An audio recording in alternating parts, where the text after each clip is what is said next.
Hi, welcome to the Unconquered podcast. Thanks so much for tuning in today. I'm your host. My name is Sean Shakarama. My podcast is all about providing a free platform for other entrepreneurs and like-minded people to share their stories, tell a little bit more about themselves. As you know, creating content is time-consuming and costly. If you enjoy my podcast and my content, I'd ask that you please support me by buying my book, Resonate: Principles of Peak Performance. It's available on Amazon, and it's even free for Amazon Kindle users who have Kindle Unlimited. This book gives you an outline of principles that all but guarantee success in your personal and your professional life, and you'll learn a little bit more about my story as well. Also, I'm proud to announce a brand new partnership with Impact Health Share. If you're priced out of traditional health insurance, Impact Health Share might be able to save you hundreds, if not thousands of dollars in healthcare coverage for you and your family. And lastly, if you'd like my help to build a residual income for yourself, please feel free to reach out. I'd love to share these opportunities with you. I'll drop all the links below, and thanks again for tuning in. Hey, welcome to the Unconquered podcast. Thank you so much for joining in. I have an amazing special guest and friend of mine, Joe McGrail. He is a sales and marketing guru, helped scale Yodl, one of the first digital marketing companies in existence, from $0 to $300 million upon their exit. And he did all of that during the financial crisis of 2008 to 2009. Joe, what you're doing now at Champion Sales and Marketing is something that's truly unique, truly special. I almost look at it as fractional business development, fractional sales and marketing. But how would you really define yourself? Thanks for having me, Sean, and thank you for the kind words. I'd say I'm a data-driven salesperson and marketer with over 20 years of experience and expertise, specifically working with startups at various stages of infancy and helping them generate sustainable sales growth and new customers and revenue. You know, one thing that I can attest to is the data-driven aspect of it. I've kind of told you my personal story, but I'll go ahead and share it. It's slightly embarrassing.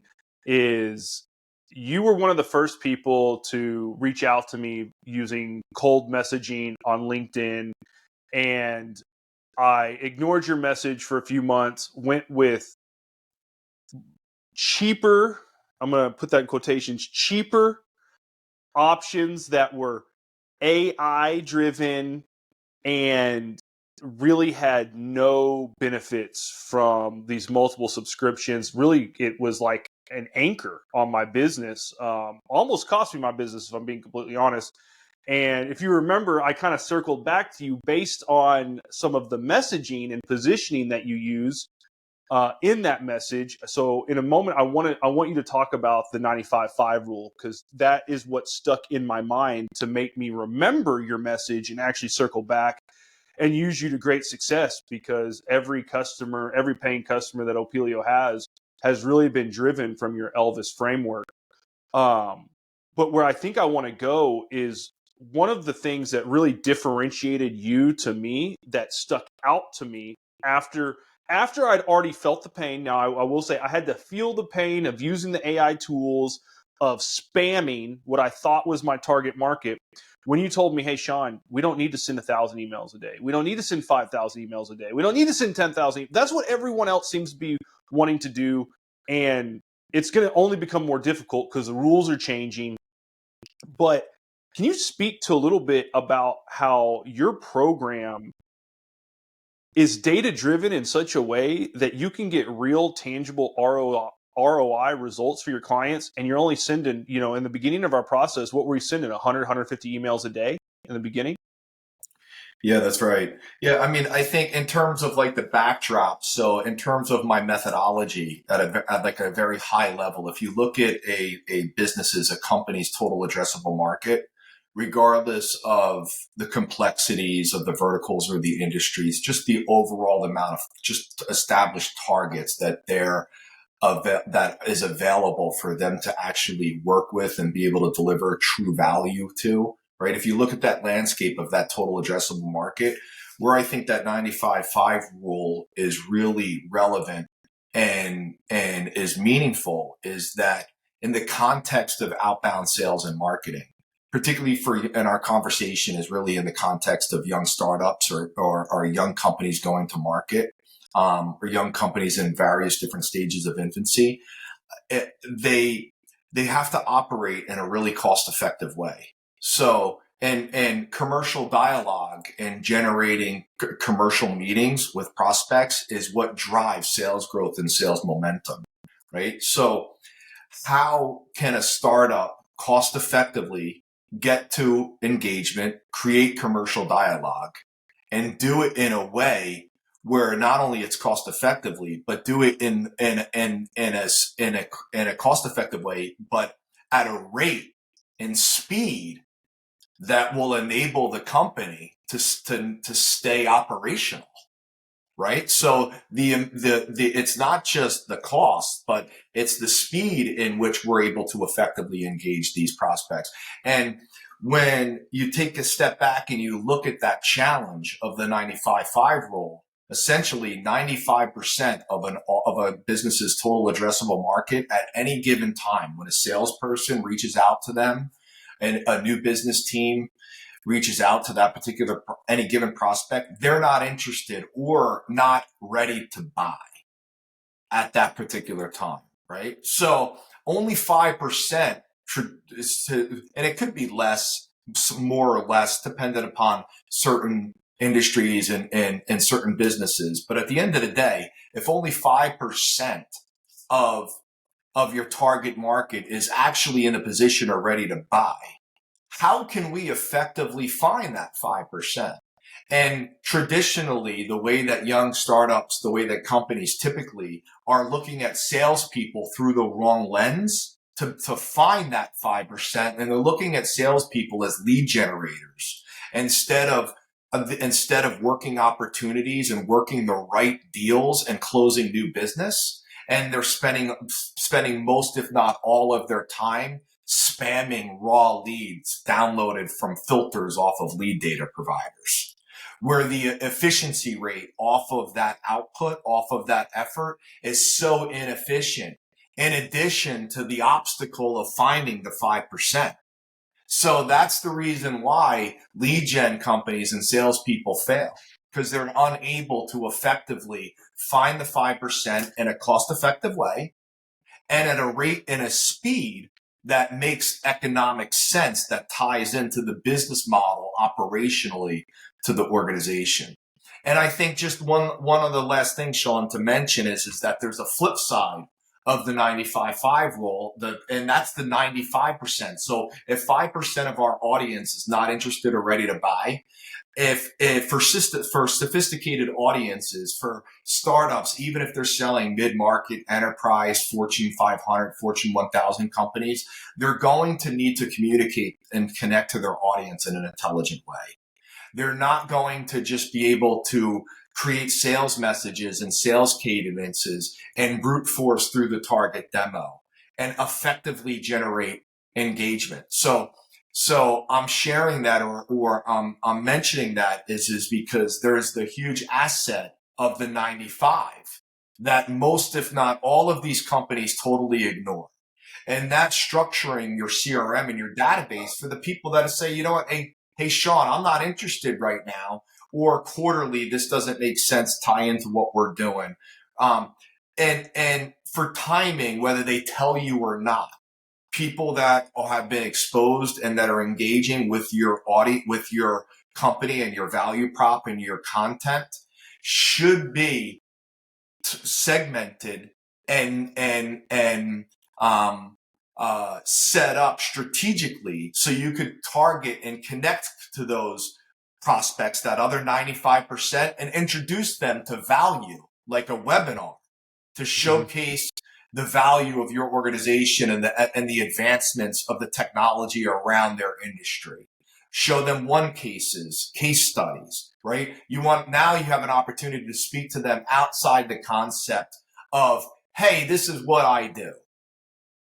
And now you could actually speak to them as one of them, like as if you really know their business and you're truly trying to help them. And when you have those two programs, the the framework and the apparatus to support both the 5% and the 95%, and those two working in tandem together, that's when an organization can really generate a really high performing and impactful sales and marketing operation. So if I'm interpreting, that was a lot of information, and I do want to unpack it because you have a wealth of knowledge, a wealth of what I call Joe-isms, which are just great. You're really good at breaking things down that most people think are intangible into actual like tangible formulas, which I do want to get into. But when you mention the 95.5, one of the things that first comes to my mind through my experiences is, you know, starting my company, hearing from other people, but also just on the internet, the influencers. I want to dispel some myths that we all hear from the influencers. If only 5% of your TAM is really interested in buying at that time, we both know how difficult it is to find that 5%, then it makes me wonder, and I don't want to put words in your mouth, but for any founders out there who are just beginning and you're hearing a lot of no's, and if people are telling you, well, you just can't handle objections, you just don't know how to sell, um, I would say that yes, we do all need to sharpen our selling skills. There's strategies to handle certain objections, but if 95% of your TAM just isn't in the right place to actually make a purchase, then it makes me think that there's a lot of influencers, there's a lot of people out on the internet kind of grabbing for dollars, promising that, hey, I've heard outrageous promises from sales gurus that if you attend their $10,000 or $20,000 mastery course, that you'll close at an 80% rate, which is extremely, extremely high. And I just want to get your thoughts on, because you've kind of helped me overcome some of that self-doubt that through scrolling LinkedIn and other forms of social media that founders might get when they see other people saying things out of context that probably lack some truth and transparency. Yeah, I mean, so I certainly think that, influencers, particularly the ones that have established real businesses and that have done it themselves, there's definitely some weight associated to the things that they say, just for sparking ideas and for um, uh, new ways to think of things. But to your point, I do think that it's a lot of tactics. It's a lot of companies, they skip the required components of the marketing strategy, a real sound content strategy, a lead generation strategy, and they skip directly to the tactics and the execution, which is a lot of what these companies are promoting in the sales development, sales support marketplace. The other thing is most, if not all of them that I've found, at least the ones that don't have the depth of experience and expertise, are solving solving problems that are the symptoms and not the underlying root cause of the problem, right? So it's a Band-Aid solution. And what I mean by that is that they're able to find a way to generate some quick hits and to generate some decent sales momentum, or put some points on the board and generate some revenue. But tactically, that will only get you so far. The real way to sustainable, predictable, scalable growth through effectively engaging your market through commercial dialogue is through a validated value proposition that's validated by the market from your targeted audience that you want to sell into. So there's a huge sales and marketing gap of not only knowledge, but of the expertise and the experience in terms of how to structure that and what goes in to support that. So too many people are thinking about the symptoms. Okay, we need to email more people. We need to make more phone calls, right? And they're thinking about the short-term things that may drive a lift or a decent amount of impact, where they're not looking at the bigger picture where the root cause is how can we create messaging that we know when we put it in play is not trivial, but actually works with a degree of predictability. And most companies lack the framework or the insight to understand, to even start that process, which is why they're on the never ending journey of trying to find the magic pill. And So, and good. and I guess, the last thing I think is just important, and I know that I'm giving you a lot too, Sean, and we could unpack these, but there's four main ingredients that companies going to need to refine, to develop, refine, and optimize their value prop and their sales messaging and their positioning, which all three of those are distinct but related together, are tremendously related together for a strategy perspective. Companies need four specific ingredients. First and foremost, most of them lack, if not all of them lack, customer data. Whether it's on freemium or paid customers, they lack, okay, how are companies using, prospects, companies, and customers using our application or our technology solution, right? That's the first and the most obvious. And that's where when people will go in diagnostically, the first thing that they'll look at, customer performance, customer data. If they don't have that, what we need to look at is market intelligence. And there's two sets to market intelligence. There's a point of view. There's both a point of view for your industry, for what Apilio is doing and other healthcare companies that are similar, that are doing either the exact same thing or similar things, can aim and claim. And on the second side of that point of view is the industry.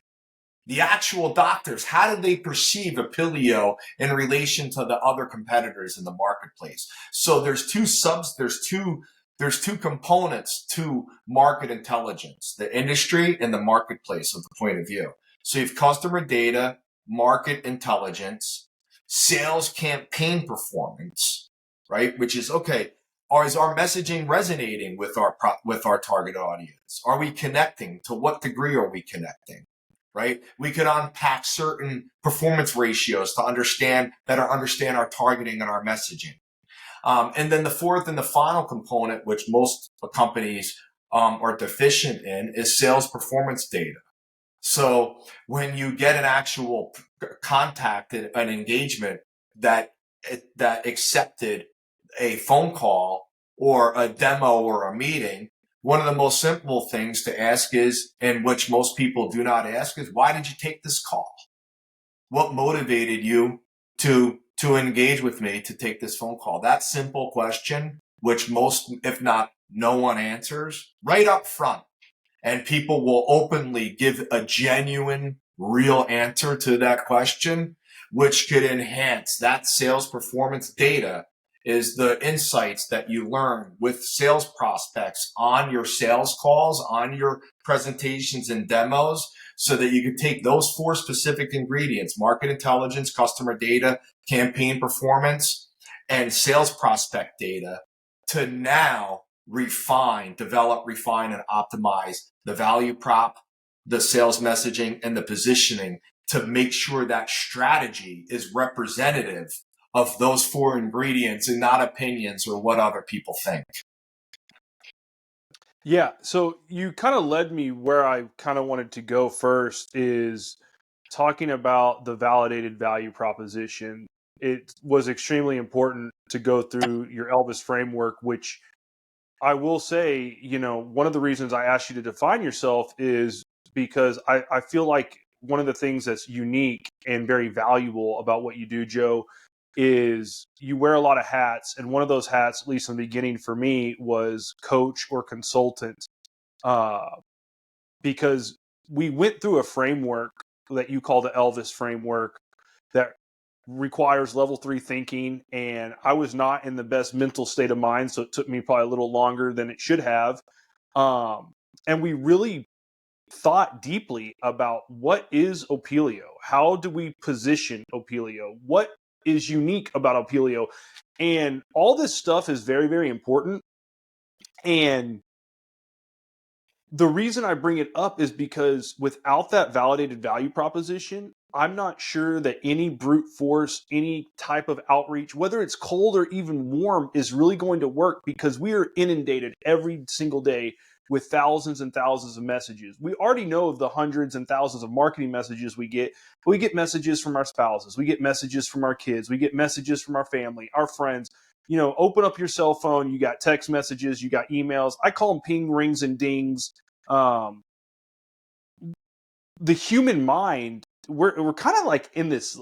I still believe we're at this moment of almost an existential crisis of technology, of our human brains have not adapted, have not evolved to the point to handle this much input. And so, you know, one of the things, and I don't want to digress too much, that you and I both do is we try to unplug enough to where we shut off all these outside inputs so that we can actually have some clear level 3 thinking, which is one of the first things that you have to do in order to validate your value proposition. The other thing that I would like to highlight about your process is it is tangible. A value proposition is not features and benefits. Really, a value proposition, what I've learned from you, Joe, has nothing to do with my business or the founder's business, and everything to do with the outcomes of what you're going to provide to your target market. How is your target market going to benefit by exchanging value with you? That's exactly right. I mean, I think, right, in that, to your point, right, in terms of rising above the noise, most, if not all, of the outreach, regardless of the distribution channel, whether it's email, whether, you know, LinkedIn, paid media, a lot of it is feature and benefit driven. And that's what's specifically boxing companies within that 5%, in that total addressable market, and not enabling them to expand that 5%.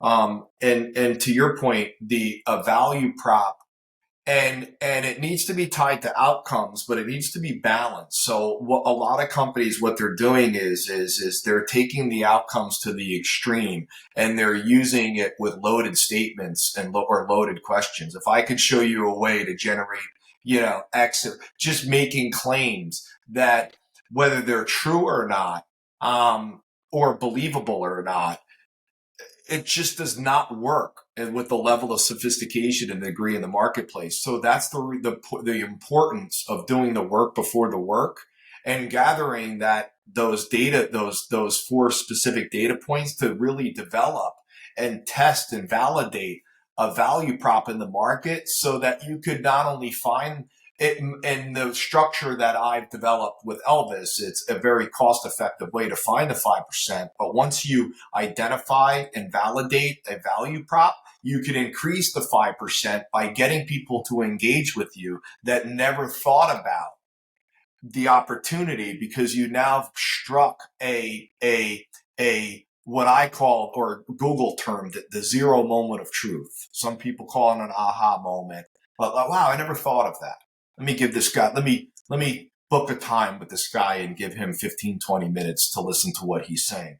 That's the difference of what a real value prop will do, that is a true value prop that's tied to real business outcomes.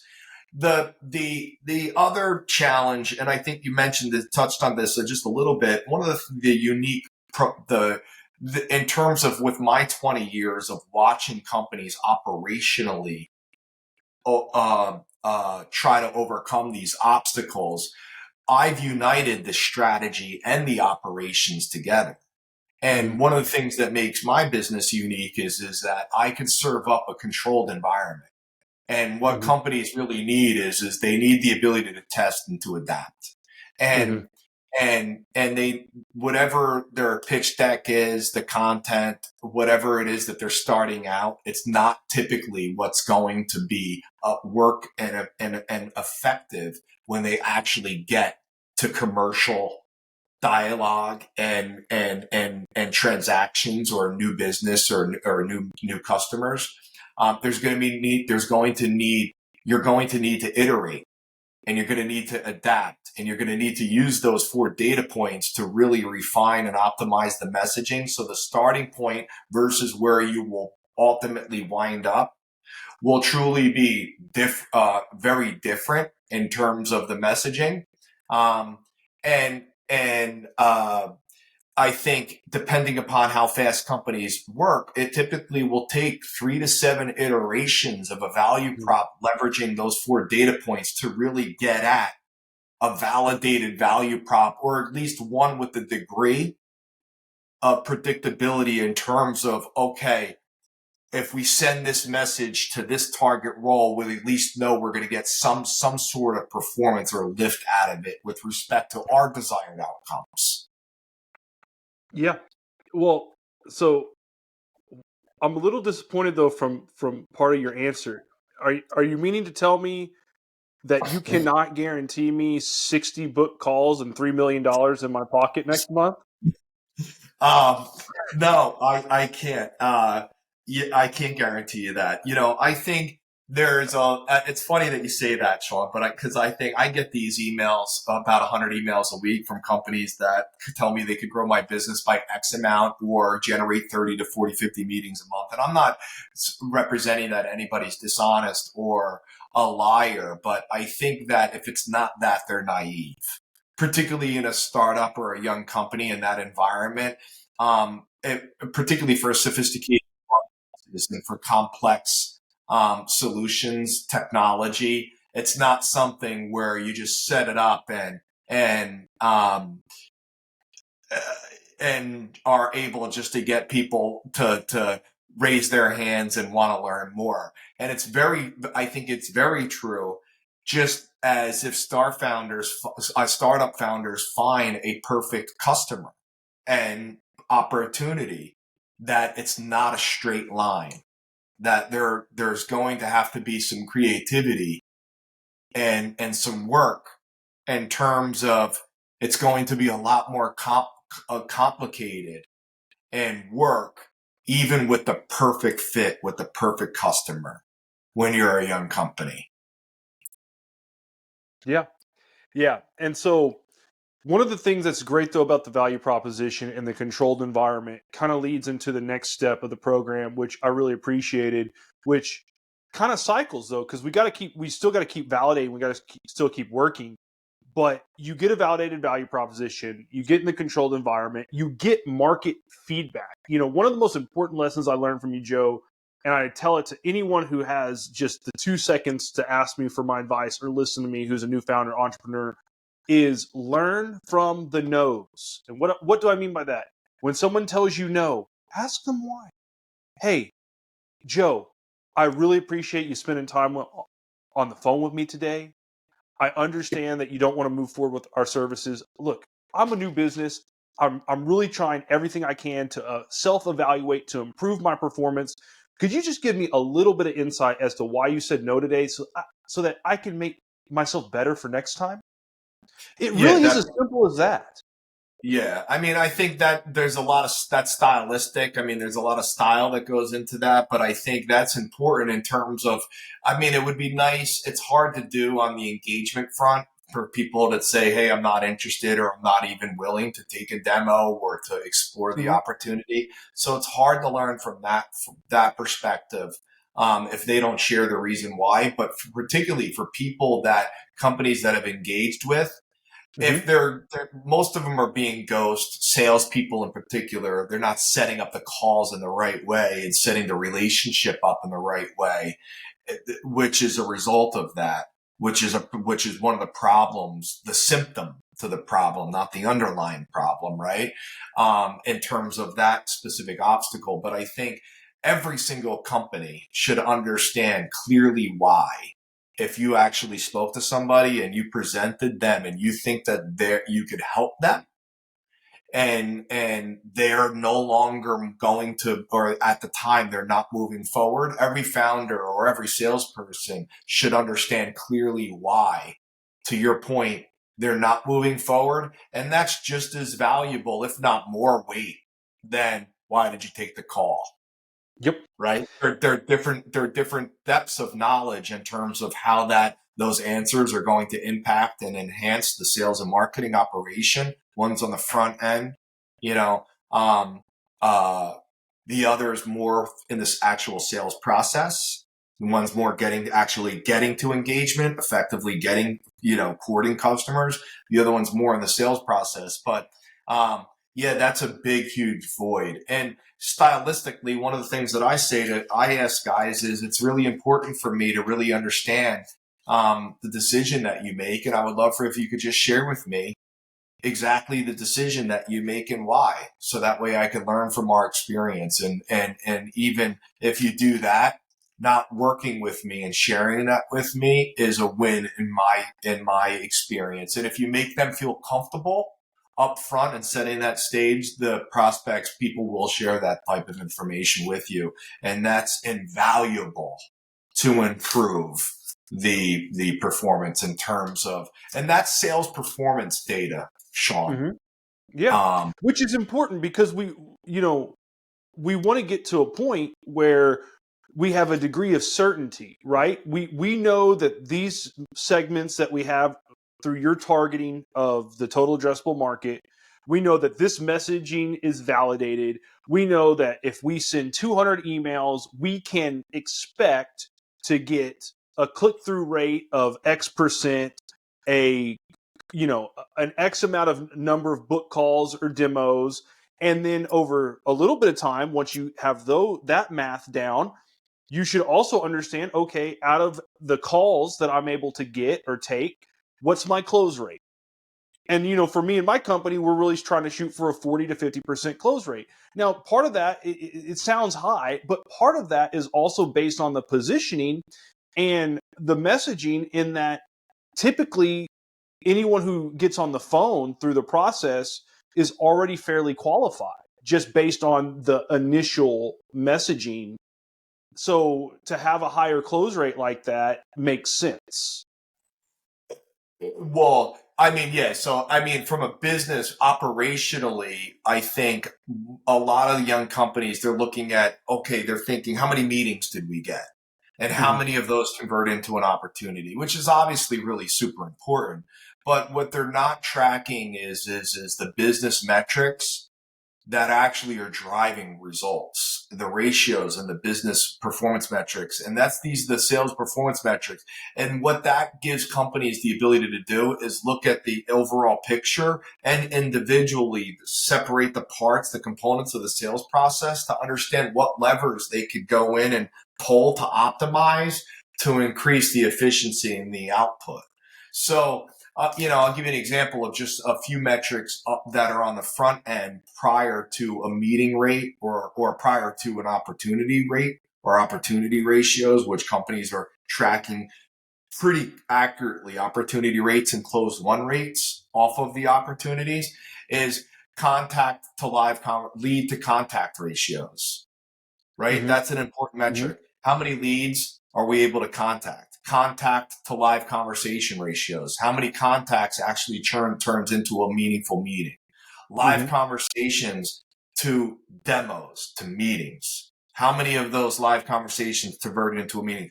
And then the meetings to the opportunity to close. The reason why that's important is because when you're able to look at how all of the leads and the prospects that you've worked and how they perform through those three specific stages, you're able to say, okay, if I'm getting a bunch of people in a sales conversation, but they're not converting to a demo, now I know that what I'm saying was there's something that either you're saying on the phone or a targeting perspective that you could really unpack. So you could really take a step back and isolate these performance ratios to really enhance specific aspects of your sales process to take that data and really understand how that data impacts your sales process and what you need to do to increase those data points, right? So if you're at a 10% live conversation to meeting ratio, how can you get double that? How can you get 20% of the people you speak to convert to a demo? And that may be the refining of the value prop.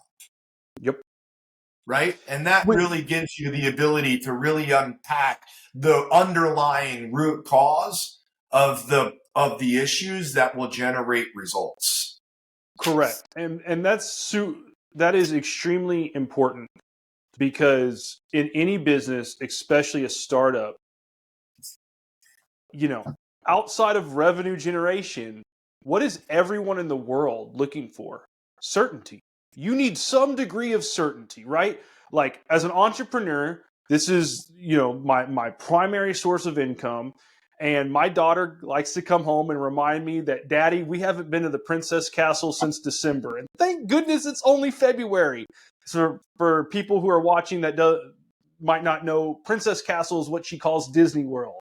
And she has an expectation, which is partially me and her mother's fault, that she's going to go to Disney World at least once a year, every year.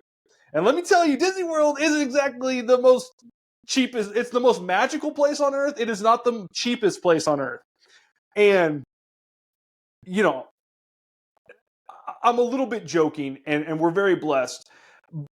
But, as a father, I want to provide that for her, right? And as an entrepreneur, I need some degree of certainty so I can start planning for stuff like that. Now, I know I'm being a little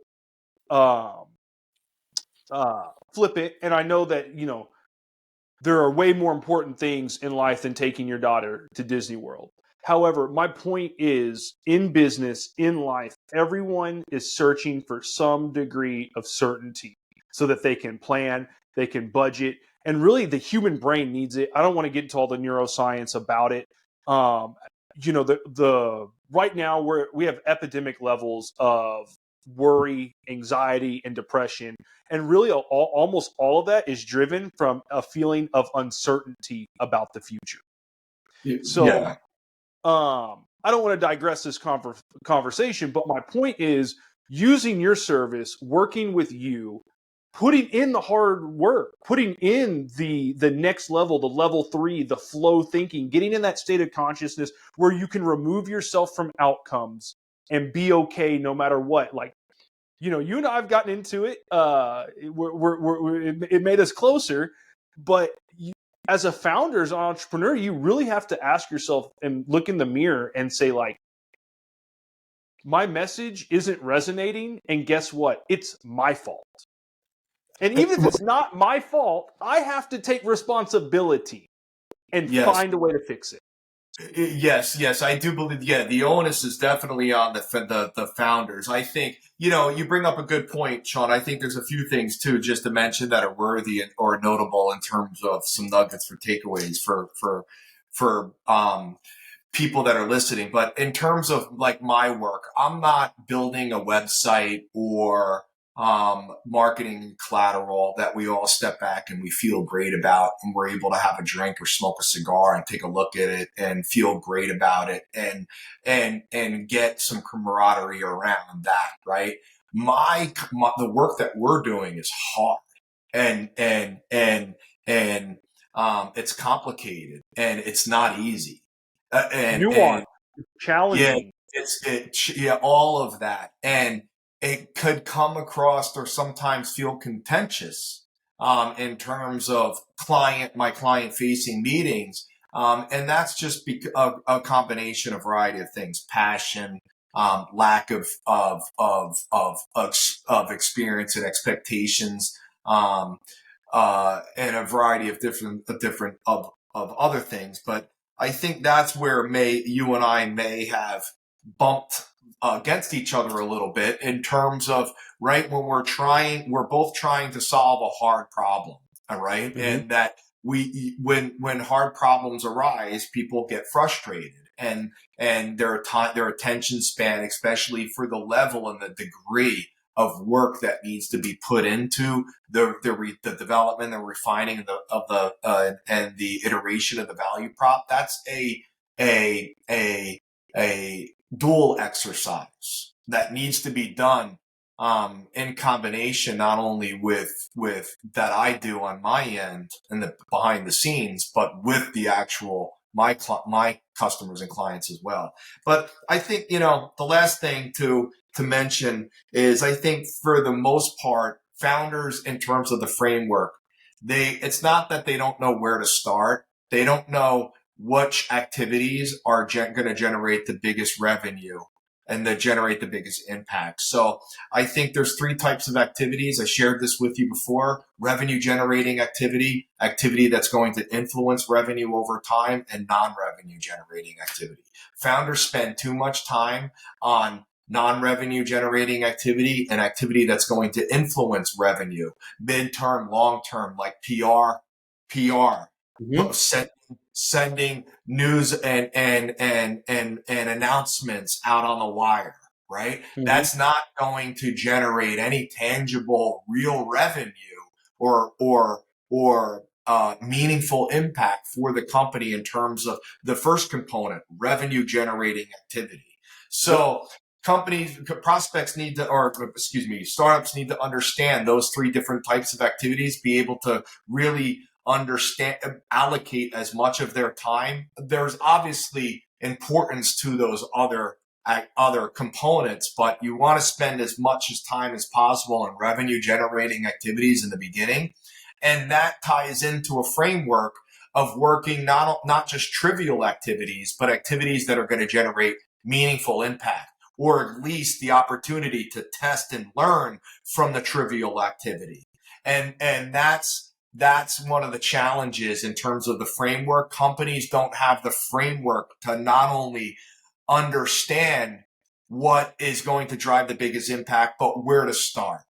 And I help them with a pathway and with the Elvis framework, with the guideline to really make sure that they could zero in and focus and spend their time in the right way to generate the most effective and efficient output to their desired with respect to their investment.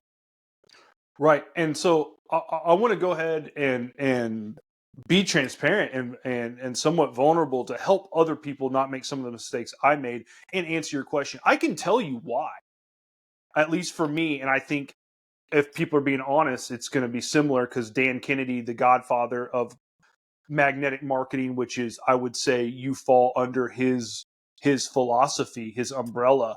If you've never heard of Dan Kennedy, I really would recommend people checking out his book, Magnetic Marketing. It helped me understand where you're coming from, Joe, when we used to kind of butt heads about this stuff. Is I would say most founders who make it 3, 4, 5, 6, 7 months, a year into their business probably came from bigger companies, just like I did. And you know what? I learned a lot of great things operationally about that large organization. But guess what? I don't care how smart, how sophisticated, how amazing you are as a founder. The type of marketing that works for a global or national firm is not the type of marketing that's going to work for a small firm. And I fell into that trap. I spent and invested dollars in marketing and PR.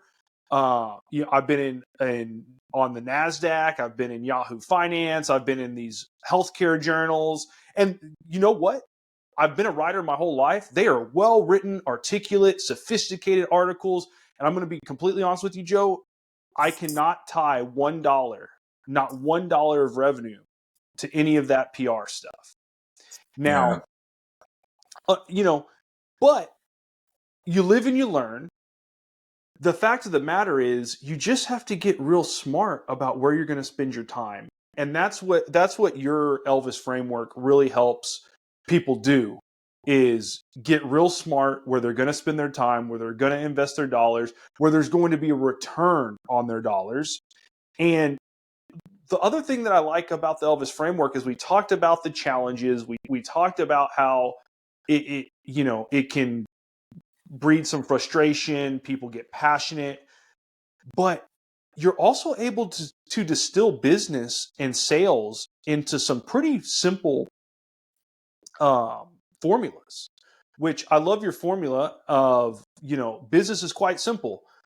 You have your top of funnel, your operations, and your execution. And I think that would be a great place to kind of end, is showing people just how simple. Now, there's a gap between simple and easy. Just because something's simple doesn't mean it's going to be easy.